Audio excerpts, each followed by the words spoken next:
السلام علیکم ناظرین پھر کچھ دیر بعد ہر طرف ریت ہی ریت چھا گئی۔ اس اچانک آفت سے گھوڑے بید کے ضرور، لیکن انہوں نے اپنا رخ تبدیل نہ کیا۔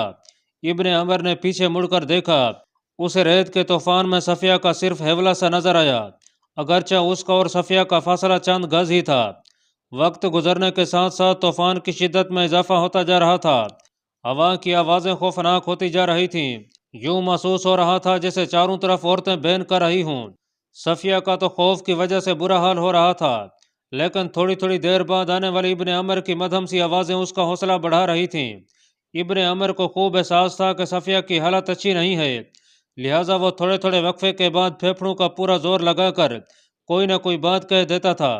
پھر آہستہ آہستہ طوفان کا زور ٹوٹنے لگا، اور جب طوفان تھما تو وہ دونوں کسی قلعے کا حیولہ سامنے دیکھ سکتے تھے۔ سورج ان کے عقب میں آخری ہچکی لے رہا تھا۔ ابن عمر نے گھوڑوں کو روکا۔ اس وقت وہ ایک بلند ٹیلے پر کھڑے تھے۔ چونکہ سورج ان کے عقب میں غروب ہو رہا تھا، اس لیے ان کے سائے نہایت لمبے تھے۔ دونوں نے اپنے سامنے قلعے کو دیکھا اور گھوڑوں کو ہلکی رفتار سے چلا دیا۔ سخت مشقت کی وجہ سے گھوڑوں کا پسینہ پھوٹ رہا تھا۔ ابن عمر نے صفیہ کو مخاطب کیا، صفیہ سامنے دیکھو، ہماری منزل ہے۔ جب وہ قلعے میں داخل ہوئے تو سورج غروب ہو چکا تھا۔ ناظرین، فجر کی نماز کے بعد ان دونوں کی تلاش میں آنے والے دوبارہ تلاش میں روانہ ہوئے۔ ان لوگوں کا ارادہ یہ تھا کہ دوپہر تک تلاش جاری رکھی جائے، اگر دونوں مل گئے تو ٹھیک، ورنہ واپس لوٹا جائے۔ وہ لوگ آگے ہی آگے بڑھتے گئے۔ جب سورج سر پر آ گیا تو انہوں نے واپسی کا ارادہ کیا۔ تھوڑا چلنے کے بعد وہ ایک ایسے علاقے میں پہنچے جہاں اکا دکا چٹانیں تھیں۔ ان میں سے ایک چٹان قدرے بڑی اور آگے کو جھکی ہوئی تھی۔ سب نے اس کے نیچے پڑاؤ کیا۔ چونکہ وہ ساری رات اور پھر دن کو بھی جاگتے رہے تھے، اس لیے انہوں نے گھوڑوں کو باندھا اور سوائے طلحہ کے سب لیٹ گئے۔ طلحہ کے ذمہ انہوں نے حفاظت کا کام لگایا تھا، چونکہ علاقہ صحرائی تھا اور کسی بھی وقت صحرائی ڈاکو خطرہ بن سکتے تھے۔ طلحہ نے محسوس کیا جیسے ہوا کی رفتار میں خاصی تیزی آ گئی ہو۔ اگرچہ وہ چٹان کے نیچے تھا، لیکن وہ اس تیزی کو محسوس کر سکتا تھا۔ پھر اچانک اس نے طوفان کی شکل اختیار کر لی۔ ایسی آوازیں آنے لگیں جیسے بہت سی چڑیلیں چیخ رہی ہوں۔ اس نے ماحول کو ہیبت ناک بنا دیا۔ ہوا کی خوفناک آوازوں کی وجہ سے سب اٹھ گئے تھے۔ اتنی ریت آ رہی تھی کہ کچھ نظر نہیں آتا تھا۔ یہ ان لوگوں کی خوش قسمتی تھی کہ وہ چٹان کی اوٹ میں تھے۔ ایک تو بیٹی کے جانے کا غم اور دوسرا اس طوفان کے غم نے عبداللہ کو بے چین سا کر دیا، اور وہ غصے کے عالم میں نہ جانے کیا کہہ رہا تھا۔ اگرچہ وہ پھیپھڑوں کا پورا زور لگا کر بول رہا تھا، لیکن کسی کو کچھ سمجھ نہ آ رہی تھی کہ وہ کیا کہہ رہا ہے۔ اس کا فائدہ یہ ہوا کہ عبداللہ کا غصہ قدرے کم ہو گیا۔ پھر جیسے ہی طوفان تھما، عبداللہ کا غصہ بھی تھم گیا۔ اب چونکہ سورج غروب ہو رہا تھا، اس لیے انہوں نے صحرا میں ہی آرام کا ارادہ کر لیا، کیونکہ اب وہ لوگ مزید چلنے کی ہمت نہیں رکھتے تھے۔ رات صحرا میں گزار کر اگلے دن وہ واپس مروف پہنچ گئے۔ اگلے دن ہی قتیبہ کو ابن عمر کا تمام احوال معلوم ہو گیا تھا۔ اس کے نزدیک اگرچہ یہ واقعہ عجیب اور دلچسپ تھا، لیکن اس نے اس سے زیادہ اہم کام کرنے تھے۔ چنانچہ اس نے صرف اتنا حکم دیا کہ ابن عمر کو تلاش کر کے لایا جائے۔ اگلے 2 دن قتیبہ کے لیے انتہائی مصروفیت کے تھے، کیونکہ وہ کسی علاقے پر فوج کشی کے لیے حکمت عملی تیار کر رہا تھا، تاکہ فوجیوں کے ذہن سے شکست کے آثار کو کم کیا جا سکے۔ چنانچہ وہ ابن عمر کو بھول چکا تھا۔ کچھ دنوں بعد اس نے ایک اجلاس بلوایا، جس میں فوجی عہدے داروں نے شرکت کی۔ یہ اجلاس ایک بڑے کمرے میں ہو رہا تھا۔ کمرے کی آرائش سے یہی لگتا تھا کہ کمرہ اسی مقصد کے لیے بنایا گیا ہے۔ مستطیل کمرے کے وسط میں ایک مستطیل میز تھی، جس کے 2 طرف لمبائی کے رخ 20-20 کرسیاں رکھی تھیں، جبکہ عرضی طرف صرف ایک کرسی تھی، جس پر قتیبہ براجمان تھا۔ کچھ دیر روایتی گفتگو کے بعد قتیبہ اپنے اصل مقصد کی طرف آیا۔ آپ لوگوں کو معلوم ہے، اس نے کہا، کہ میرا ارادہ سلطنت اسلامیہ کی وسعت کے ساتھ ساتھ اس کا استحکام ہے۔ یہ اسی صورت میں ممکن ہے جب ہم اپنی طرف اٹھنے والی ہر میلی آنکھ کو پھوڑ دیں۔ قتیبہ بولتے بولتے رک گیا اور سب کی طرف باری باری دیکھنے لگا۔ یوں لگتا تھا کہ وہ ان کے چہرے پڑھنے کی کوشش کر رہا ہو۔ پھر اچانک ہی وہ کھڑا ہو گیا، دائیں سے بائیں اور بائیں سے دائیں چکر لگانے لگا۔ جیسے جیسے اس کے قدم اٹھتے اس کے ہونٹ بھی حرکت کرتے گئے۔ اس نے تفصیلاً بتایا کہ اس کا عزم کیا ہے۔ اس نے کہا، میرا ارادہ ہے کہ اگلے ہفتے جمعہ کے دن کوچ کیا جائے۔ اس کے ساتھ ہی اس نے میز کے کونے پر پڑا رول شدہ کپڑے کا ٹکڑا اٹھایا اور اسے میز پر پھیلا دیا۔ جو جو کپڑا پھیلتا گیا اس پر ایک نقشہ ابھرتا گیا۔ قتیبہ بولا، ابھی تک ہم نے جو باتیں کی ہیں وہ سب کی سب جذباتی تھیں، لیکن اب جو گفتگو ہم کرنے جا رہے ہیں وہ خالص تکنیکی نوعیت کی ہے۔ پہلے آپ میری گفتگو سن لیں، پھر اپنی اپنی رائے دیجیے گا۔ یہ دریائے جیہوں ہے۔ اس نے نقشے پر ایک جگہ انگلی رکھی، اور یہ ساغانیان کا علاقہ ہے جو اب اسلامی سلطنت کا حصہ ہے۔ قتیبہ نے 2-3 دفعہ نقشے پر ساغانیان کے علاقے پر انگلی ماری۔ ساغانیان سے انگلی کھینچتا ہوا وہ ایک اور جگہ لے گیا، اور یہ کفتان کا علاقہ ہے۔ یہ علاقہ اگرچہ اسلامی سلطنت کا حصہ ہے، لیکن مجھے ملنے والی اطلاعات کے مطابق یہاں کے بادشاہ نے بخارا کے بادشاہ دروان خدا کے ساتھ معاہدہ کیا ہے، جس کے تحت وہ جنگ کی صورت میں ہماری مدد نہیں کرے گا۔ اگرچہ اس علاقے کا بادشاہ آرام پسند ہے اور سلطنت اسلامیہ کو اس سے کوئی خطرہ نہیں ہے، لیکن میرا مقصد یہ علاقہ مستقل طور پر اسلامی سلطنت میں شامل کرنا ہے۔ اے امیر، اجلاس میں موجود لوگوں میں سے ایک نے کہا، اگر ہمیں اس سے کوئی خطرہ نہیں تو یہاں اپنی طاقت صرف کرنے کا کیا فائدہ؟ اگرچہ اس بات پر قتیبہ کے منہ پر ناگواری کے تاثرات ابھرے، لیکن اس نے نرم لہجے میں جواب دیا، اے مجھے ٹوکنے والے، تو ان علاقوں کو ہی دیکھتا رہے گا کیا؟ یہ نہ دیکھ کہ یہ علاقے کیا ہیں، یہ دیکھ کہ ان سے آگے کیا ہے۔ اس کے ساتھ ہی اس نے نقشے پر انگلی کفتان سے اٹھا کر ایک اور جگہ رکھی۔ اس سے آگے یہ دیکھ بخارا، پھر سمرقند۔ اس نے باری باری ان دونوں علاقوں کو واضح کیا۔ کسی اور نے کوئی بات کہنی ہو، اس نے سب کی طرف دیکھا۔ سب کو خاموش دے کر قتیبہ پھر کہنے لگا، ذمہ دار افسران فوج کو تیار کرنے کا کام کریں، اور کل سے فوج شہر سے باہر مشقیں کرے گی۔ ان کی نگرانی میں خود کروں گا۔ ان مشقوں سے میرا مقصد فوج کو چاق و چوبند کرنا ہے، ساتھ ہی فوج کا معائنہ بھی ہو جائے گا۔ آخر میں سب سے اہم بات۔ کچھ دیر سکوت کے بعد وہ بولا، جب ہم اس مہم پر روانہ ہوں گے تو میری غیر موجودگی میں میرے قائم مقام عبداللہ بن عمر اور عثمان بن عدی ہوں گے۔ عبداللہ بن عمر یہاں فوج کا سنار ہوگا، جبکہ عثمان بن عدی مال گزاری کا نگران ہوگا۔ کچھ مزید گفتگو کے بعد اجلاس برخاست ہو گیا۔ اگلے روز معروف شہر سے باہر فضا دھول سے اٹی پڑی تھی۔ یہاں سے وہاں سپاہی مشقوں میں مصروف تھے۔ ان کی نگرانی خود قتیبہ کر رہا تھا۔ وہ سفیدی محل بھورے گھوڑے پر سوار تھا، اور اس نے سر پر سرخ رنگ کا عمامہ باندھ رکھا تھا۔ وہ پورے میدان میں گھوم رہا تھا، سپاہیوں کو دیکھتا ہدایات دیتا اور آگے نکل جاتا تھا۔ اب تو یہ فوج کے روز کا معمول بن گیا تھا کہ صبح میدان میں نکل آتی، ہر حصے کے کماندار صفیں درست کرواتے اور قتیبہ کے اشارے پر بغل بجایا جاتا۔ اس کے ساتھ ہی مشقوں کا آغاز ہو جاتا تھا۔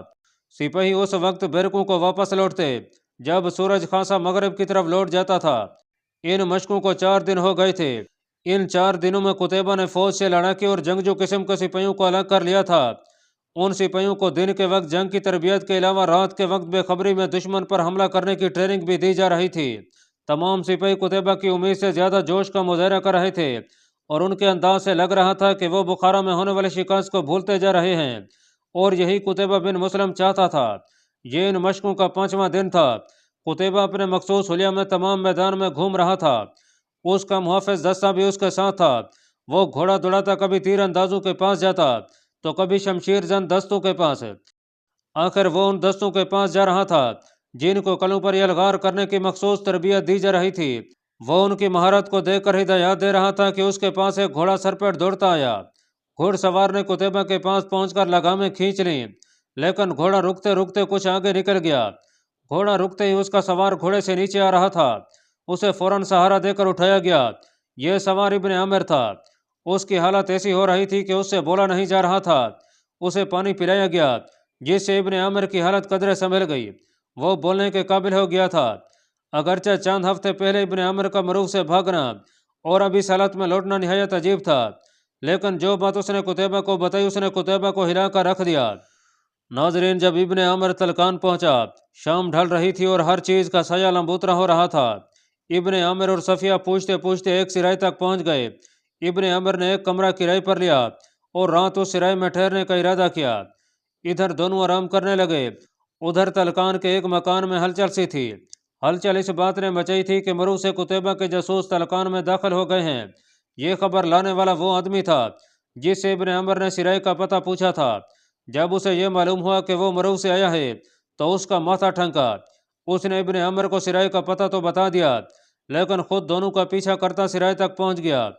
اس نے کچھ وقت سرائے کے باہر گزارا، اور جب اسے یقین ہو چلا کہ اب ابن عامر کی واپسی ناممکن ہے تو اس نے سرائے سے اس کے بارے میں ضروری معلومات اکٹھی کیں اور واپس چل پڑا۔